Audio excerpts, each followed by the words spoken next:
Avant de débuter, nous allons commencer par la prière et ensuite on va réviser afin d'avoir un contexte. Puis nous allons rentrer dans notre nouveau matériel. Donc inclinons la tête pour la prière. Père Céleste, nous venons devant toi, réalisant que notre sagesse n'est pas suffisante pour comprendre les grands thèmes de ta parole, particulièrement la prophétie. Et donc nous réclamons la promesse de ta présence pour nous aider à comprendre. Non seulement à comprendre, mais d'être en mesure de partager ce que nous étudions ici. Donc nous demandons la présence de ton Saint-Esprit. Assiste-nous avec tes anges. Nous demandons, Seigneur, que tu puisses nous instruire et que tu puisses nous donner la capacité de comprendre ces choses et de les proclamer au monde. Nous te remercions d'entendre nos prières et nous demandons cela au nom précieux de Jésus. Amen. Eh bien, révisons un petit peu ce que nous avons étudié jusque-là. Nous étudions la grande chaîne prophétique de Dieu. Où est-ce que la chaîne commence? Elle commence avec Babylone. Très bien. 604 à 539 avant Jésus-Christ. C'est quoi le deuxième royaume? Les Mèdes et Perses. Et ce royaume a régné de 539 à 331 avant Jésus-Christ. Ensuite, on a un troisième royaume. C'est quoi le troisième royaume? La Grèce. C'est le léopard, la Grèce. La Grèce a régné de 331 avant Jésus-Christ jusqu'à 168 avant Jésus-Christ. Ensuite, nous avons une quatrième bête. Cette quatrième bête représente quel empire? L'Empire romain. Et qu'est-ce qui est arrivé à l'Empire romain après une longue période où il était uni? Il a été quoi? Il a été divisé. Il a été divisé en 10 royaumes. Les nations d'Europe aujourd'hui sont le résultat de la division de l'Empire romain. Et c'est intéressant que nous puissions voir dans les nouvelles que la Grande-Bretagne a décidé de quitter l'Union européenne. La prophétie de Daniel chapitre 2 dit qu'ils ne resteront pas ensemble. C'est très intéressant, même s'ils essayent de se mettre ensemble. Le fait qu'ils soient si différents dans leur langue, dans leur culture, le rend très difficile. Alors que les États-Unis ont une langue et en résumé une culture. Donc c'est plus facile d'avoir 50 États en une nation. L'Europe, c'est une histoire différente. Différentes économies, différentes cultures, différents langages. C'est impossible pour l'Europe de s'unir. Et donc, nous avons la division de l'Empire romain et ensuite, parmi les 10 divisions, s'élève quoi? Une petite corne. Combien de temps cette petite corne va-t-elle régner? 1260 années. Exactement. Quand est-ce que les 1260 années commencent? Durant l'année 538 après Jésus-Christ. Et quand est-ce que les 1260 années se terminent? Elles se terminent en 1798. Et que s'est-il passé en 1798? Deux choses sont arrivées à la petite corne ou à la bête. Parce qu'on a remarqué que la petite corne et la bête représentent la même puissance. Qu'est-il arrivé à la petite corne ou à la bête? Numéro 1, le système a été blessé par quoi? Par l'épée. Qu'est-ce que l'épée représente? Elle représente le pouvoir civil, exactement. Et la deuxième chose qui est arrivée à ce système de la bête ou la petite corne, c'est qu'il a été envoyé en quoi? Il a été envoyé en captivité, ce qui signifie qu'il ne pouvait plus utiliser le pouvoir civil du monde pour accomplir ses desseins. Vous vous souvenez de ça? Et donc en 1798, depuis 1798, la papauté a été blessée. La papauté a été en captivité car elle n'a pas été en mesure de monter sur les dos des leaders civils du monde pour imposer ses croyances et ses pratiques. Donc, durant les 200 dernières années et plus, la papauté a été en inactivité. Elle a été un système blessé parce que les systèmes civils ne permettent pas à la papauté de les utiliser pour accomplir ses desseins. Maintenant, la question c'est, est-ce que la chaîne prophétique continue après 1798? Avons-nous quelque chose dans la Bible concernant ce qui va se passer après 1798? Oui, la Bible a des informations là-dessus. Allons dans Apocalypse chapitre 13 et verset 11. Apocalypse chapitre 13 et verset 11. Il est dit là, « Je vis ensuite une autre bête qui montait de la terre, qui avait 2 cornes semblables à celles d'un agneau et parlait comme un quoi?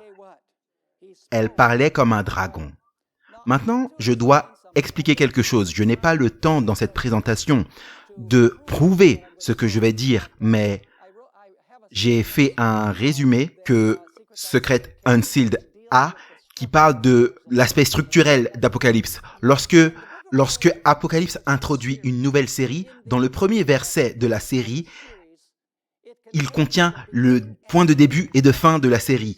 En d'autres termes, quand est-ce que chronologiquement la série commence et quand est-ce qu'elle finit chronologiquement.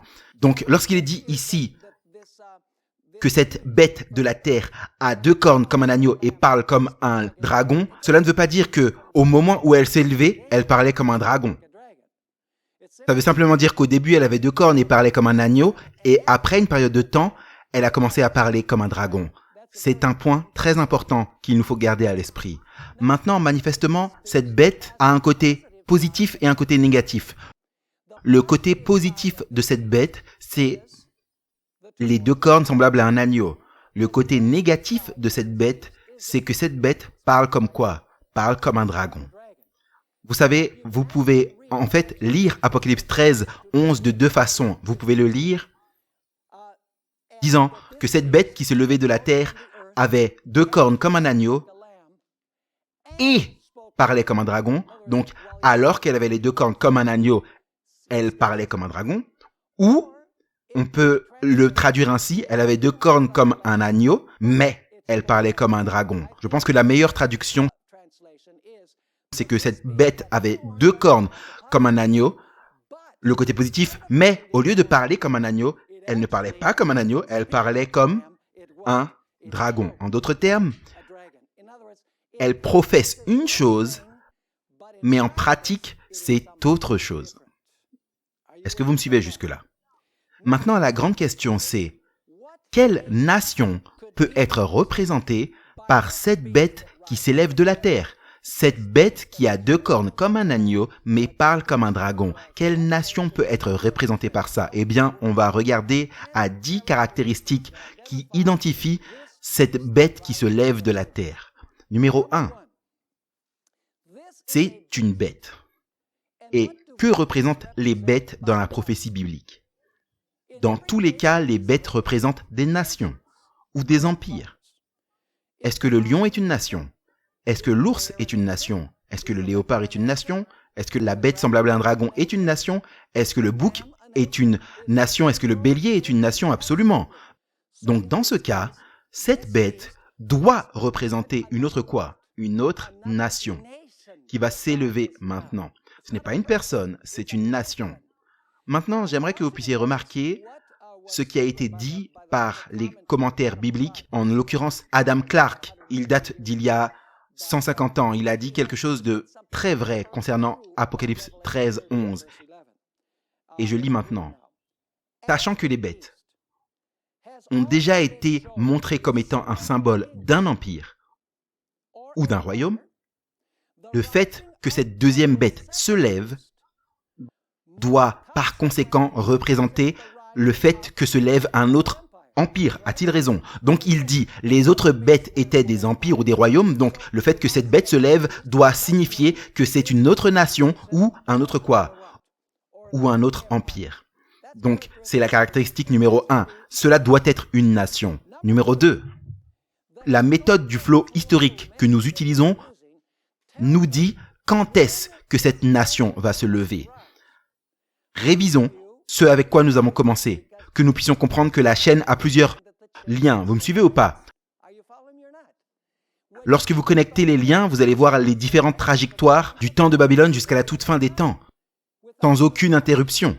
C'est assez simple, vous savez exactement où est-ce que vous êtes dans le flow, vous savez exactement où est-ce que vous êtes dans la séquence de l'histoire qui se déroule, n'est-ce pas? Lorsque vous pouvez voir tous les liens l'un après l'autre, vous savez comment l'histoire se déroule et comment l'histoire va se dérouler. Donc, où est-ce que cette bête s'élève? Quand est-ce qu'elle s'élève? Eh bien, nous avons le lion qui est Babylone, nous avons l'ours qui est les Mèdes et les Perses, nous avons le léopard qui est la Grèce, nous avons la bête semblable à un dragon qui est Rome, nous avons les 10 cornes sur la tête du dragon qui est la Rome divisée, ensuite nous avons la petite corne qui est la même chose que la bête de la mer. Vous vous souvenez, on a prouvé ça de 3 façons différentes. La petite corne est la même chose que la bête de la mer, et donc cette petite corne ou bête de la mer règne pendant combien de temps? 1260 années, de 538 à 1798. Mais que s'est-il passé en 1798? Cette petite corne ou bête est envoyée en quoi? En captivité et est blessée par l'épée. En d'autres termes, son esprit de domination s'est terminé en 1798 avec la blessure mortelle et elle a été envoyée en captivité. Et ensuite, immédiatement après que cette première bête reçoive sa blessure mortelle et soit envoyée en captivité, vous avez la bête de la terre qui se lève. Donc voici ma question. Quand nous attendrions-nous à ce que cette nation ou cet empire puisse se lever dans le flot prophétique? Et ça doit être après l'année ou autour de l'année 1798. Il nous faut regarder à une nation qui va s'élever autour de l'année 1798. Il y a une autre raison pour laquelle nous savons que c'est vrai. La caractéristique numéro 3. Regardez Apocalypse 13, versets 10 et 11. Apocalypse 13, 10 et 11. C'est très connecté au point numéro 2. Il est dit, parlant de cette première bête qui s'est élevée de la mer, représentant la papauté, la même que la petite corne, si quelqu'un mène en captivité, il ira en captivité. Si quelqu'un tue par l'épée, il faut qu'il soit tué par l'épée. C'est ici la persévérance et la foi des saints.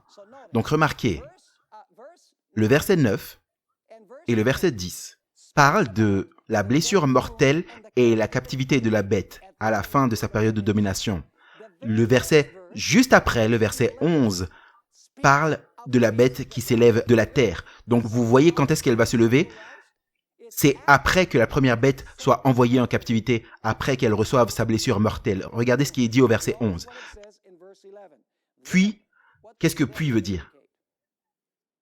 Cela se passe et après, et ensuite.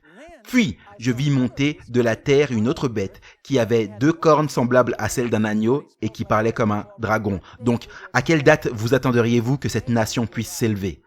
Ça doit être autour de l'année quoi? 1798. Parce que nous avons une chaîne d'événements ici. Est-ce que vous me suivez juste ou pas? Je veux dire, c'est pas difficile. C'est pas de la science lunaire.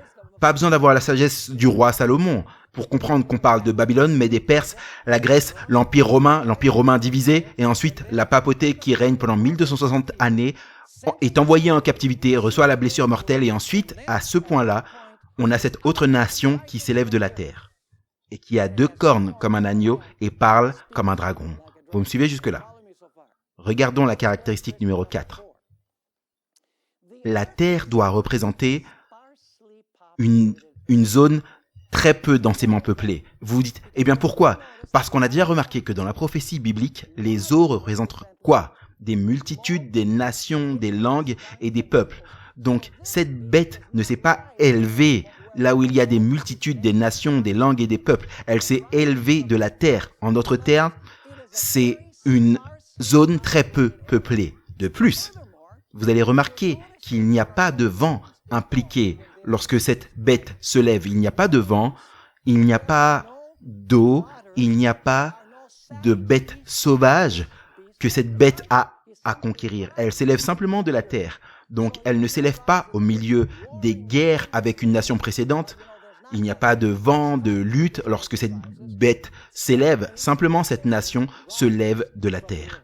J'aimerais lire une déclaration qui a été écrite par Daniel J. Bursten, qui était le libraire du Congrès pendant beaucoup d'années. En 1965, il a donné des présentations appelées « Réflexions à Londres ». Et voici ce qu'il dit concernant l'endroit où les États-Unis se sont levés. L'aspect vacant de l'Amérique du Nord. Donc ça veut dire vide, pas vrai? Pas beaucoup de gens. L'aspect vacant de l'Amérique du Nord. C'est avéré être sa promesse particulière pour le monde. Le vide était la fertilité spéciale des États-Unis. Pas tant dans le vieux monde est très très peuplé. Mais ce que ce libraire du Congrès dit, c'est que cet endroit était vide concernant la population. Voilà pourquoi cette bête se lève de la terre et ne se lève pas des eaux.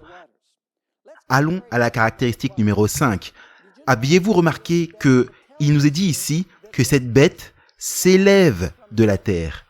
Maintenant, ce mot « s'élève » est très intéressant. Il peut être traduit par « germe de la terre. En d'autres termes, en 1798, elle n'a pas atteint sa taille maximale. Elle n'a fait que germer en 1798. Et vous allez dire, comment tu sais ça? Eh bien, le même mot pour s'élever est utilisé dans Matthieu 13, verset 7. Il parle de la parabole des terrains.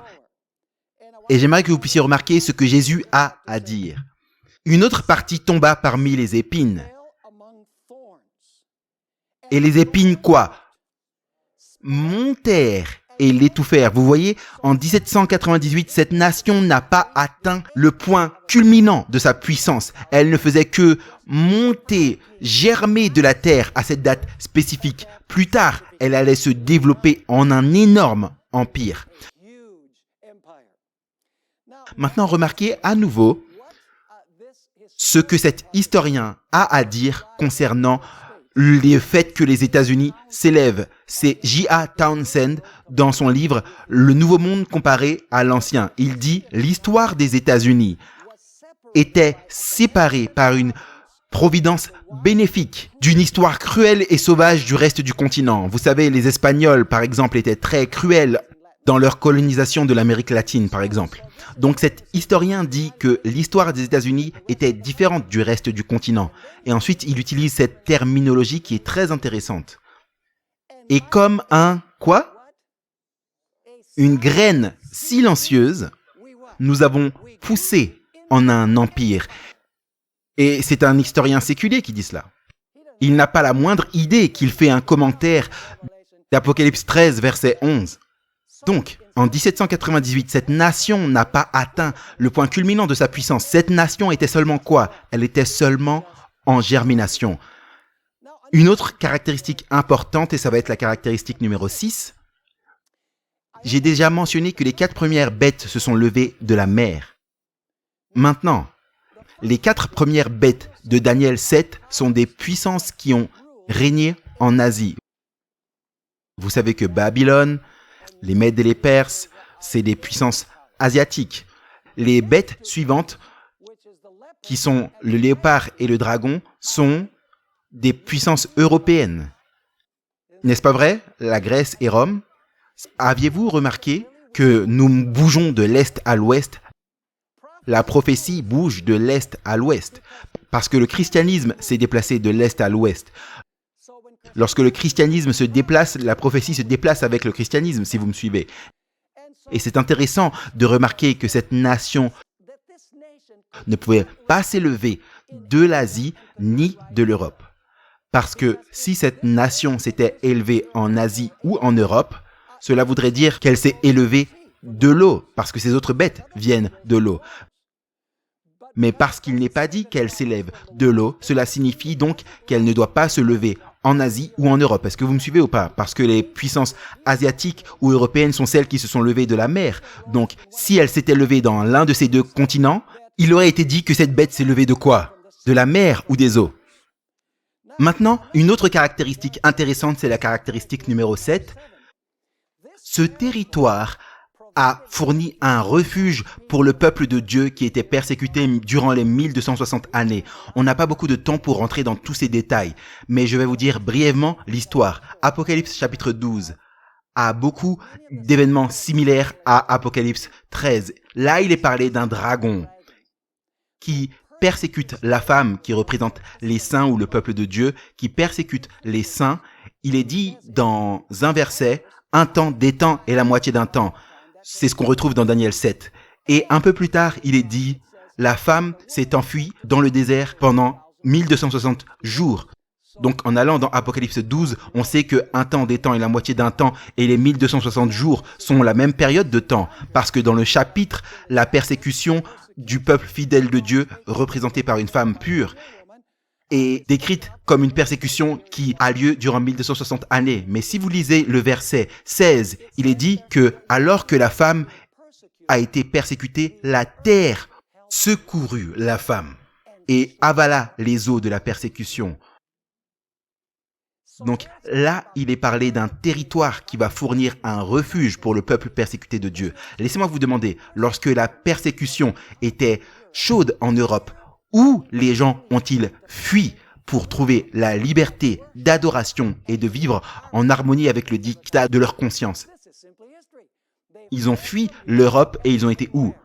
Sur la terre, aux États-Unis d'Amérique. Lorsqu'il est dit que cette bête s'éleva de la terre, cela signifie que la nation s'élève dans le territoire. Alors que dans Apocalypse chapitre 12, lorsqu'il est dit que la terre a aidé la femme, les États-Unis n'existaient pas, le territoire n'existait pas. Parce que durant la période coloniale, les États-Unis n'existaient pas. C'était des colonies d'Angleterre, vous me suivez ou pas? Donc dans Apocalypse 12, il est dit « La terre vint au secours de la femme, le territoire des États-Unis. » Et ensuite, plus tard, la bête se lève de la terre. C'est là que la nation des États-Unis se lève dans ce territoire. Vous me suivez ou pas? Donc, le territoire des États-Unis a fourni un refuge pour le peuple persécuté de Dieu. Maintenant, allons dans la caractéristique numéro 8. Plus tard dans l'histoire de cette nation, selon Apocalypse 13, elle va devenir une superpuissance mondiale. Ce sera une superpuissance économiquement, parce qu'il est dit dans Apocalypse 13 qu'elle va interdire d'acheter ou de vendre au niveau mondial. Elle doit avoir une domination de l'économie afin de pouvoir faire cela. Elle sera une superpuissance militairement, parce qu'elle sera en mesure de faire appliquer la marque de la bête sous peine de mort. Mondialement, quiconque ne reçoit pas la marque de la bête. Et elle sera également une puissance mondiale politiquement, parce qu'elle va conduire toutes les nations du monde à adorer la première bête. Donc, même si elle commence comme un petit plant d'une graine, plus tard, elle sera énorme, gigantesque. Elle devient une superpuissance mondiale, économiquement, militairement et politiquement. Entre parenthèses, j'ai une petite description ici de la population des États-Unis. De l'année 1701, c'est la fin de la période coloniale. Dans tous les États-Unis, la population s'élevait à 260 000 personnes. En 1776, lorsque la déclaration d'indépendance a été ratifiée, c'était 2,8 millions. Dans les années 1800, ils sont passés à 5 millions. 100 ans plus tard, en 1900, ils sont arrivés de 5 millions à 76 millions. En 1950, juste 50 ans plus tard, on dénombrait aux États-Unis 151 millions de personnes. Et le dernier chiffre, en 2016, aux États-Unis, on a une population de 340 millions de personnes. Est-ce que les États-Unis sont devenus une superpuissance mondiale gigantesque?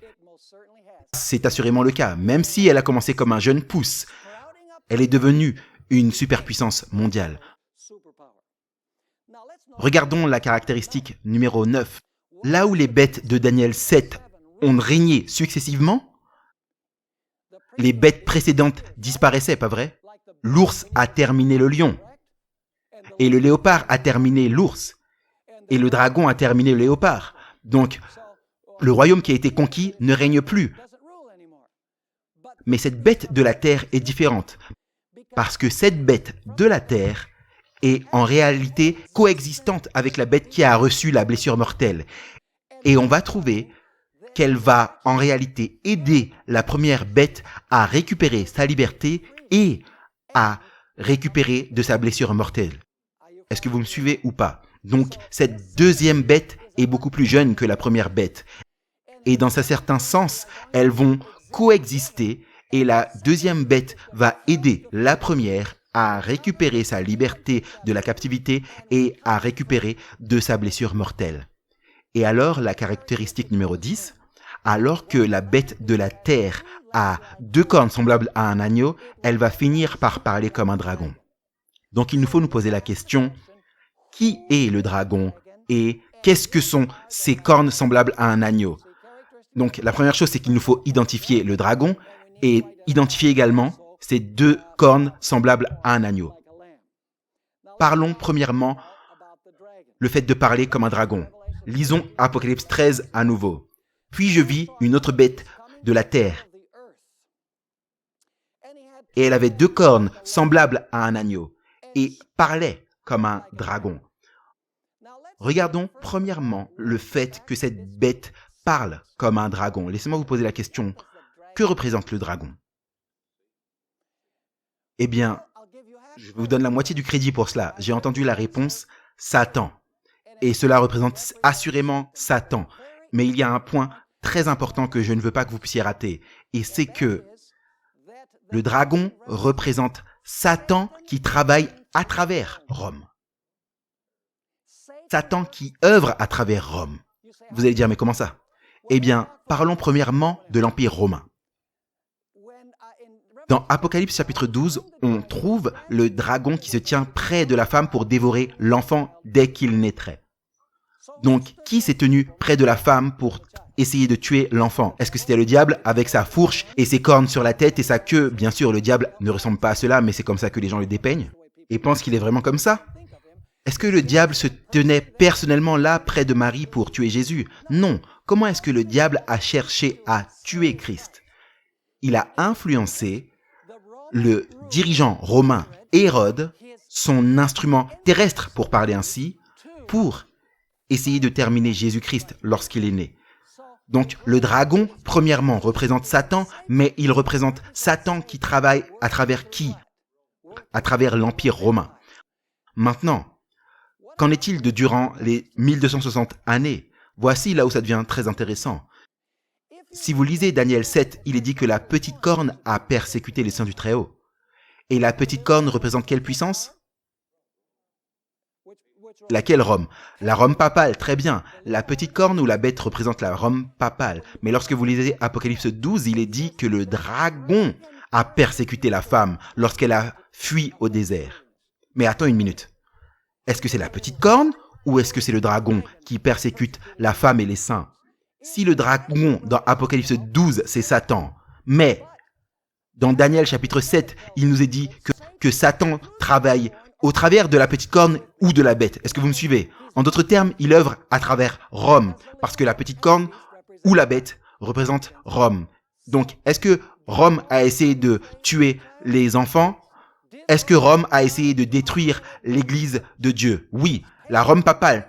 Satan travaille à travers la Rome papale. Donc, lorsqu'il nous est dit que cette bête semblable à un agneau, mais qui parle comme un dragon, cela doit vouloir dire que cette bête ne parlera pas seulement comme Satan, mais comme Rome. Vous n'avez pas compris.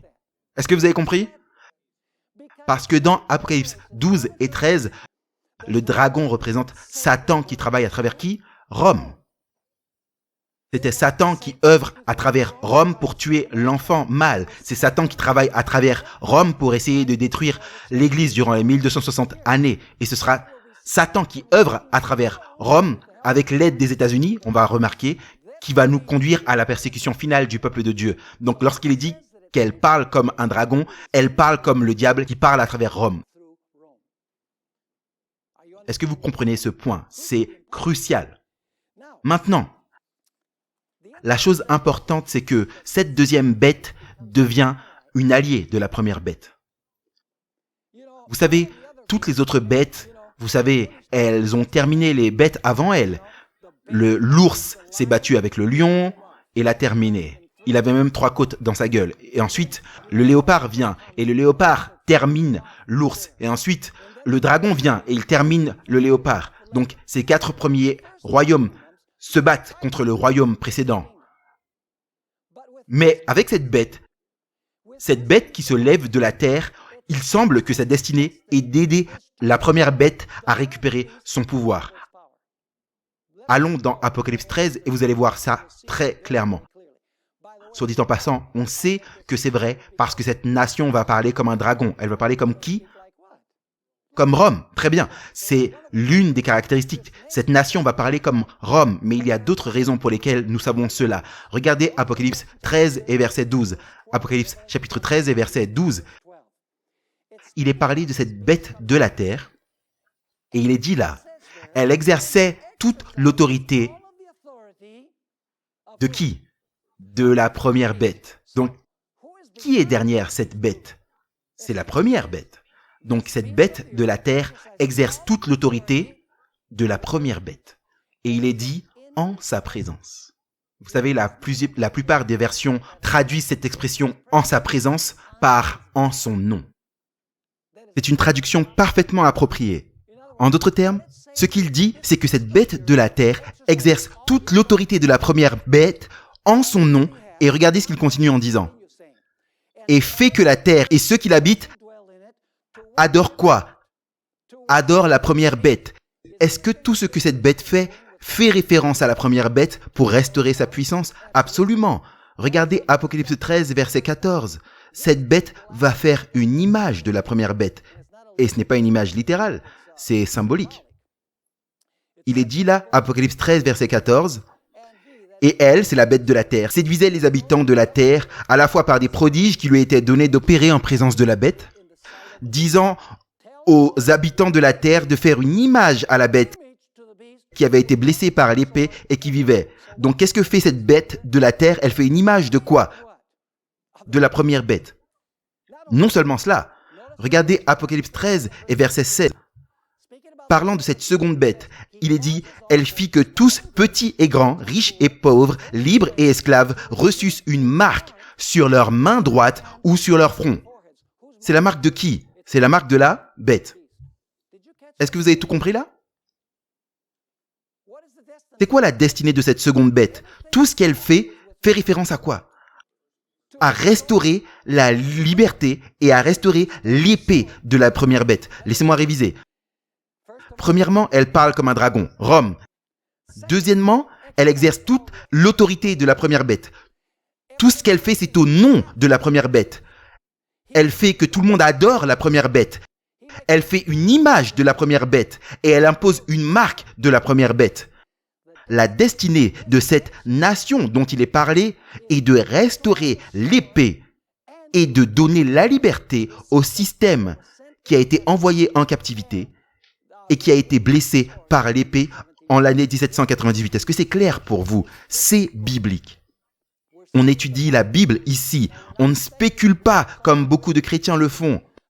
Récemment, j'ai entendu un pasteur non adventiste disait que cet antichrist va se lever au Moyen-Orient et il va s'asseoir dans le temple juif et il va construire cette très grande statue et cette très grande statue, cette image sera en mesure de parler.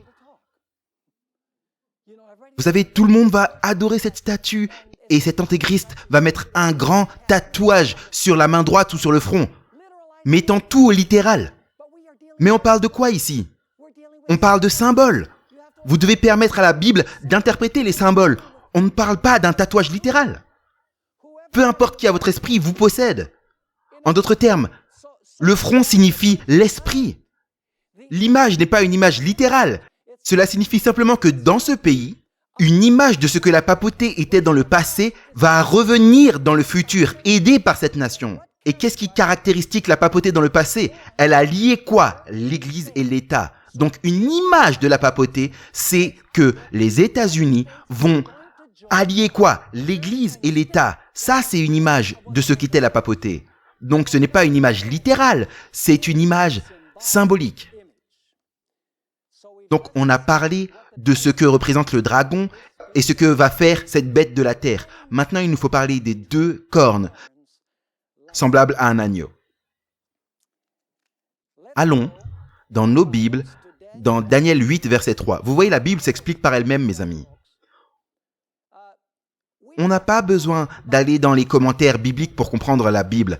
Les commentaires bibliques nous aident, j'ai rien contre les commentaires bibliques, mais les commentaires bibliques sont des commentaires d'êtres humains, des êtres humains non inspirés. C'est mieux d'aller vers la Bible directement, de l'étudier par nous-mêmes et d'arriver à des conclusions à partir de notre étude. Donc, ces deux cornes semblables à un agneau, il nous faut comprendre que représentent ces deux cornes. La question c'est, que représente-t-elle? Apocalypse 13 ne nous le dit pas. Donc qu'est-ce qu'on fait? Eh bien vous vous dites, est-ce que le Saint-Esprit a mis dans d'autres endroits de la Bible un verset qui pourrait nous aider à comprendre que représentent les deux cornes semblables à un agneau? Parce que le Saint-Esprit a supervisé la composition de la Bible. Le Saint-Esprit a mis tout ce dont on a besoin dans la Bible pour qu'on puisse la comprendre. Donc Apocalypse 13 ne nous dit pas que représentent les deux cornes semblables à un agneau, mais il nous faut aller dans d'autres endroits dans la Bible qui sont peut-être parallèles pour comprendre. Est-ce que vous comprenez le principe? Le parallèle le plus proche se trouve dans Daniel 8, verset 3. Il est dit, je levai les yeux et je regardais. Et voici, près du fleuve se tenait un quoi? Un bélier. Combien de bêtes ici? Dans ce verset, juste une. Oui, juste un bélier. Un bélier qui avait deux quoi? Ici, on a également une bête à deux cornes, qui avait deux cornes. Et les deux cornes étaient élevées, mais l'une était plus haute que l'autre. Et s'éleva la dernière. Donc, vous avez une bête, et cette bête a deux cornes. Est-ce qu'on a dans Apocalypse 13 une bête qui a deux cornes? Oui. Donc, est-ce que vous pensez que Daniel 8, 3 pourrait nous aider à comprendre Apocalypse 13, 11? Manifestement, oui. Donc, maintenant, qu'est-ce que cela signifie, ce bélier qui est une bête qui a deux cornes? Eh bien, on n'a pas à deviner, parce que Daniel 8, 20 nous dit ce que ce bélier, cette bête, représente à deux cornes. Il est dit, le bélier que tu as vu, ayant les deux cornes, ce sont les rois ou les royaumes, on pourrait dire. Vous vous souvenez, rois, royaumes sont interchangeables. Donc, ce sont les royaumes de quoi? Des Mèdes et des Perses. Donc, on a une nation, et cette nation est composée de deux royaumes. Une nation, de quoi? Deux royaumes. Donc, la question c'est, est-ce que la bête d'Apocalypse 13, 11 pourrait être une nation composée de deux royaumes? Oui. Mais maintenant, j'aimerais que vous puissiez remarquer quelque chose de très intéressant. Les cornes sur la tête de cette bête d'Apocalypse 13, 11 sont deux cornes semblables à un agneau. Dans Apocalypse, de manière invariable, l'agneau est un symbole de Jésus-Christ. Il est utilisé 29 fois, le mot agneau, dans le livre d'Apocalypse. À chaque fois, c'est une référence à Christ. Donc, ces deux cornes, semblables à un agneau, doivent être deux royaumes que Jésus, l'agneau, reconnaît. Est-ce que vous me suivez ou pas? Donc, la question c'est, quels sont les deux royaumes que Jésus, l'agneau de Dieu, reconnaît? Est-ce que Jésus a reconnu l'existence légitime de deux royaumes en une nation? Oui, il l'a fait. Vous dites, mais c'est où ça dans la Bible? Allons dans Matthieu 22, versets 19 à 21. Matthieu 22, 19 à 21. C'est lorsqu'ils ont demandé à Jésus, est-ce qu'il faut payer les taxes à César? Il est dit là, Jésus leur dit, montrez-moi la monnaie avec laquelle on paye le tribut. Et ils lui présentèrent un denier. Il leur demanda, de qui sont cette effigie et cette inscription? En d'autres termes, c'est la tête de qui et le nom de qui est sur la pièce? Et ils lui dirent, de César. Alors il leur dit, rendez donc à César ce qui est à César, et à Dieu ce qui est à Dieu. Combien de royaumes Jésus, l'agneau de Dieu, a-t-il reconnu? Il en a reconnu deux.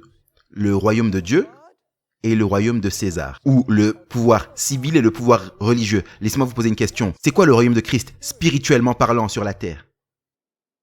C'est l'Église. Vous allez dire, mais où est-ce qu'on trouve ça dans la Bible? Jésus dit à Pierre, tu es Pierre, et sur ce rocher, je vais construire mon Église. Il ne disait pas que Pierre était le rocher. Il disait, toi tu es Pierre, Pétros, le petit caillou, mais sur ce rocher, je vais construire mon Église. Et il dit, je te donnerai les clés du royaume. Donc c'est quoi l'Église? L'Église, c'est le royaume. Très bien. L'Église est le royaume spirituel de Christ sur la terre. Mais y a-t-il également un autre royaume qui est le pouvoir civil? Oui. Jésus dit, par conséquent, rendez ce qui est à César et à Dieu ce qui est à Dieu. Laissez-moi vous donner un exemple pour que vous puissiez comprendre la séparation de ces deux pouvoirs. Avons-nous une obligation envers Dieu financièrement? Quelle est l'obligation financière que nous avons envers Dieu? Ça s'appelle la dîme, pas vrai? Avons-nous une obligation financière concernant César? Quelle est-elle? Oui, on ne l'aime pas, mais c'est les impôts. Avons-nous une obligation financière envers Dieu et son Église? Oui. Avons-nous une obligation financière envers l'État et César? Oui. Donc on reconnaît qu'il y a une Église et un État, il y a deux royaumes. Et on a une obligation financière envers l'un et envers l'autre. Mais laissez-moi vous poser une question. Serait-il approprié pour l'État de dire à l'Église « Hé, on a 18 trillions de dettes. Est-ce que tu peux nous donner un peu de ton argent ?» Est-ce que ce serait approprié? Non. De l'autre côté, est-ce que ce serait approprié pour dire de l'Église de dire « Vous savez, on a beaucoup de problèmes, on a des trous dans le budget. Est-ce que tu peux nous donner un peu d'argent de César pour aider l'Église ?» Non, ce ne serait pas approprié parce que Jésus a dit « Il faut donner à César ce qui est à César et ce qui est à Dieu, ce qui est à Dieu. » Donc, dans l'Empire romain, y avait-il deux royaumes, oui ou non? Oui. Dans l'Empire romain, il y avait le royaume de César et il y avait le royaume de Dieu qui était l'Église. Entre parenthèses, vous vous souvenez que Pilate, lorsque Jésus était dans son prétoire, Pilate lui dit « Ne sais-tu pas que je pourrais te libérer si je le veux ?» Jésus lui dit « Tu ne pourrais jamais rien faire à moins que le pouvoir ne te soit donné d'en haut. » Donc est-ce que Jésus reconnaît que Pilate a une existence légitime en tant que dirigeant, que Dieu lui a donné la capacité de régner? Absolument.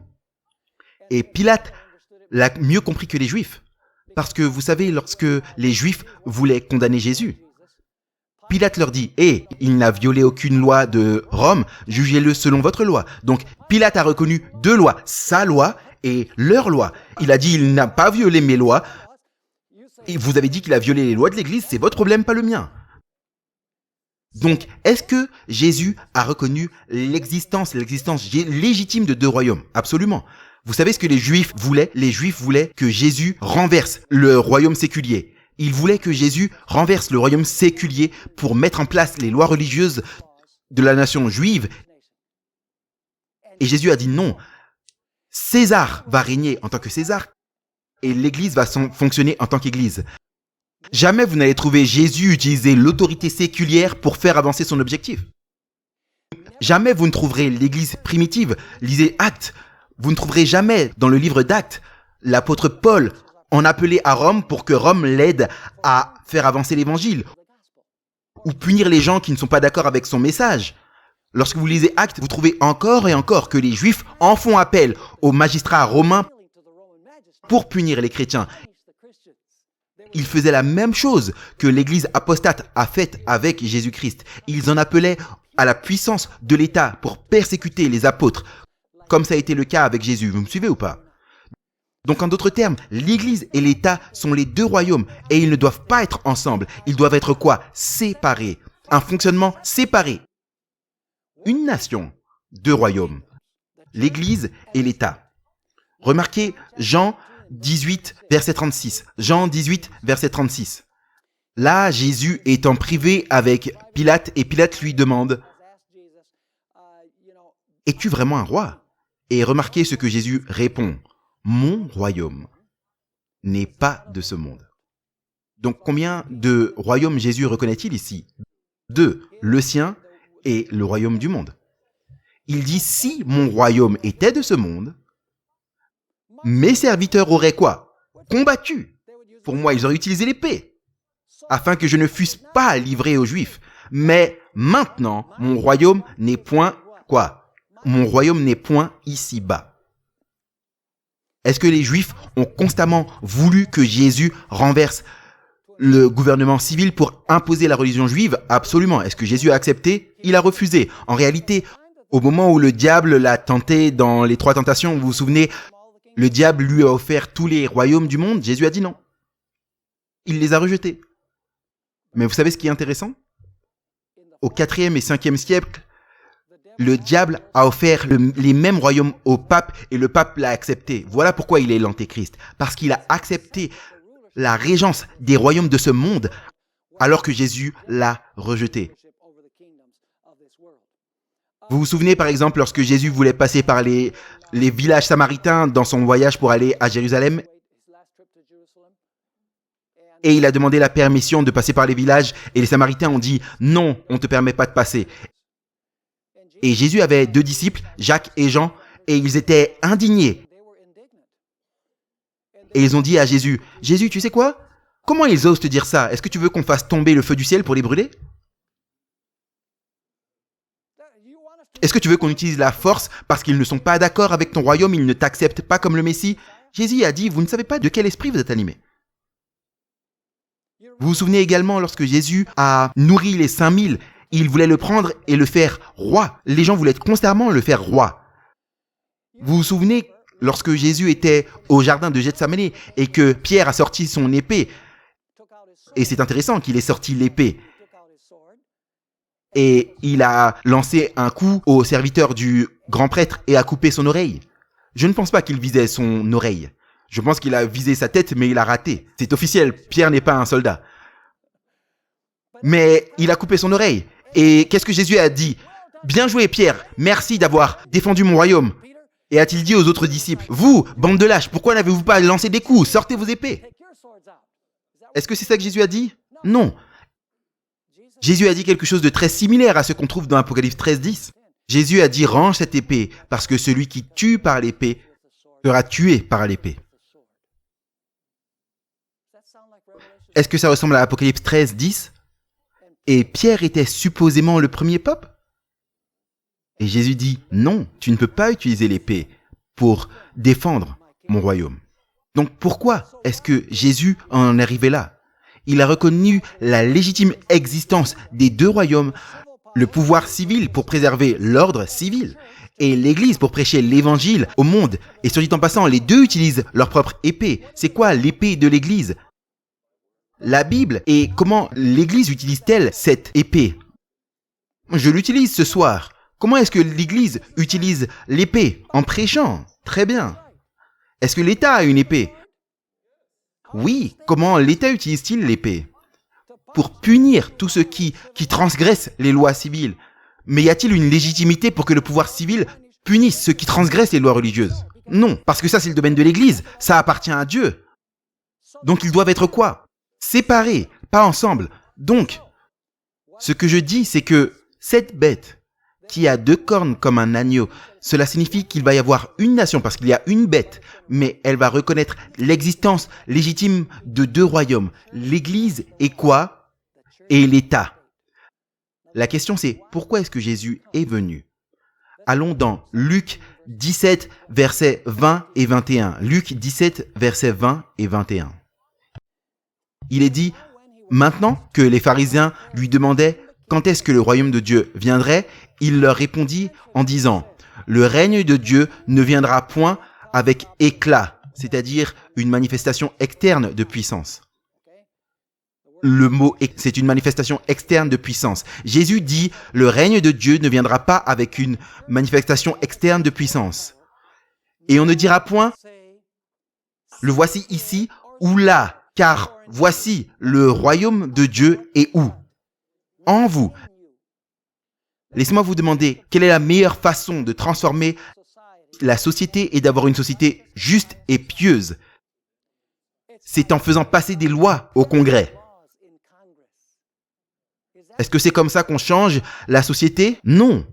On le fait en implantant les principes du royaume de Dieu dans les cœurs humains.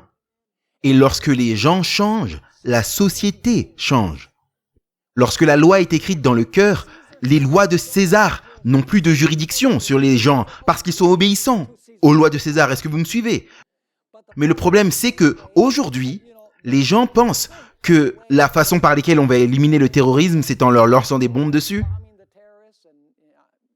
La façon dont se débarrasse des crimes dans la société, c'est de construire plus de prisons. La façon de se débarrasser des tireurs, c'est de se débarrasser des armes. C'est que des mesures externes. Elles ne changent en rien la société. Et le protestantisme a laissé tomber la balle. Parce que le protestantisme, aujourd'hui, ils ont prêché pendant si longtemps qu'on n'est plus sous la loi, mais sous la grâce.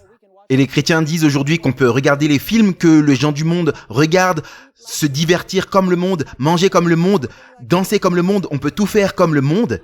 Le protestantisme a perdu sa puissance de transformer les vies parce que les évangélistes se soucient du problème de fond, donnent à mon ministère le développement personnel de la psychologie, alors qu'en réalité, c'est Jésus-Christ qui vit dans le cœur humain. La loi écrite dans le cœur humain, c'est ça qui va transformer la société. Laissez-moi lire une citation du livre Jésus-Christ, ce livre classique Jésus-Christ 509 et 510. Et elle a commenté sur ces versets que nous avons lus dans Luc 17, 20, 21. Le royaume de Dieu vient sans éclat extérieur. L'évangile de la grâce de Dieu, avec l'esprit d'abnégation du moi, ne peut jamais être en harmonie avec l'esprit du monde. Les deux principes sont antagonistes. Ensuite, elle cite la Bible. L'homme naturel ne reçoit pas les choses de Dieu car elles sont une folie pour lui, ni ne peut les connaître car elles sont discernées spirituellement. Et ensuite, elle commente ceci.